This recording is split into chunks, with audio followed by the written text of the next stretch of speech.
और एक और जाने पहचाने इंडस्ट्रियलिस्ट हमारे साथ जुड़ रहे हैं। दिनेश केशव भजंका हैं, आप एग्जीक्यूटिव डायरेक्टर हैं Century Plyboards India Limited के और हमें ज्वाइन कर रहे हैं। केशव, बहुत स्वागत है आपका।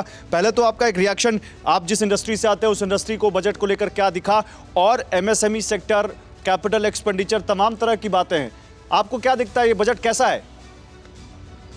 Good afternoon. देखिए, मुझे ये दिखता है कि ये बहुत बढ़िया बजट है। इसमें इंडिया के हर एक सेक्टर, हर एक इंडस्ट्री को बेनिफिट मिलेगा।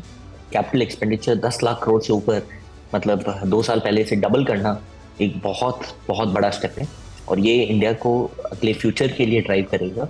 मुझे लगता है कि जो $10 ट्रिलियन इकोनॉमी का अपना सपना है, this will go a long way towards helping us achieve the same. प्रधानमंत्री आवास योजना पे भी 60% से ऊपर इन्होंने बढ़ोतरी की है एक्सपेंडिचर का। तो मुझे लगता है कि ये हाउसिंग सेक्टर के लिए एक बहुत पॉजिटिव स्टेप हुआ है। And lastly, personal income tax पे जो उन्होंने रिडक्शन किया है, काफ़ी सालों से नहीं किया था, अब किया है, ये एक बहुत अच्छा स्टेप है। ये कस्टमर्स के हाथ में डिस्पोजेबल इनकम को डालेगा। तो आपको लगता है हाउसिंग सेक्टर को बढ़ावा मिलेगा आज के बजट से, और जो कैपिटल एक्सपेंडिचर पे सरकार का जो फोकस है उससे भी कहीं ना कहीं रोजगार पैदा होंगे? 100% हाउसिंग सेक्टर को बहुत बेनिफिट मिलेगा। एंड कैपिटल एक्सपेंडिचर से रोजगार सिर्फ आज या कल के लिए नहीं, सालों के लिए जनरेट होगी। चाइना ने भी यही रणनीति ली थी और चाइना बहुत सक्सेसफुल रहा है इसमें। अब हमारी गवर्नमेंट भी इसी डायरेक्शन में जा रही है, और मुझे लगता है कि इंडस्ट्री, इकोनॉमी, सबके लिए बहुत बढ़िया स्टेप है ये। तो अगर आपसे पूछूं कि इस बजट को आप कितने नंबर देंगे, तो केशव, तो कितने नंबर दे रहे हैं आप? मैं इसे 10 में 9 तो दूंगा ही। 10 में से 9? तब तो ये बजट सुपर हिट है आपके हिसाब से। बिल्कुल। कारण क्या है इसका, ऐसा क्या दिखा आपको? देखिए, focus is on long term growth. ये बजट अगले 6 महीने, अगले साल भर, अगले 18 महीने के लिए नहीं है।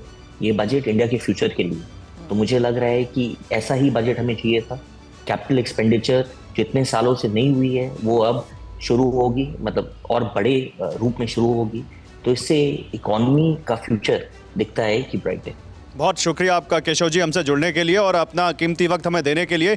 तो देखिए, इंडस्ट्री, खासकर हाउसिंग सेक्टर से जुड़ी इंडस्ट्री, ये मानती है कि ये बजट उनके लिए अच्छा है। सुरभि, और जो बात आपने कही उसी के तहत इस बजट की शुरुआत कही गई थी, ये करते हुए कि भारतीय अर्थव्यवस्था पर ये चमकता सितारा है, अमृतकाल का बजट। लेकिन भारत एट 100 का जिक्र करते हुए सर, ओवरऑल अगर मैं अभी पॉलिटिकल रिएक्शंस की भी बात करूं, तो ये बात मुख्य तौर पर प्रतिक्रिया के तहत कही जा रही है कि हर सेक्टर पर ध्यान दिया गया है।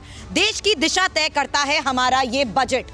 किन किन इंपॉर्टेंट फैक्टर्स को ध्यान में रखते हुए विजन पर आपको लगता है इस बजट में ध्यान दिया गया? क्योंकि साहब 13.5 लाख करोड़ अगर आप रख रहे हैं कैपिटल एक्सपेंडिचर, जिसमें इंफ्रास्ट्रक्चर बनना है, तो कंस्ट्रक्शन जब काम शुरू होता है तो लगभग इकोनॉमी का हर सेक्शन उसका फ़ायदा लेता है, वो स्टील हो, सीमेंट हो, लेबर हो।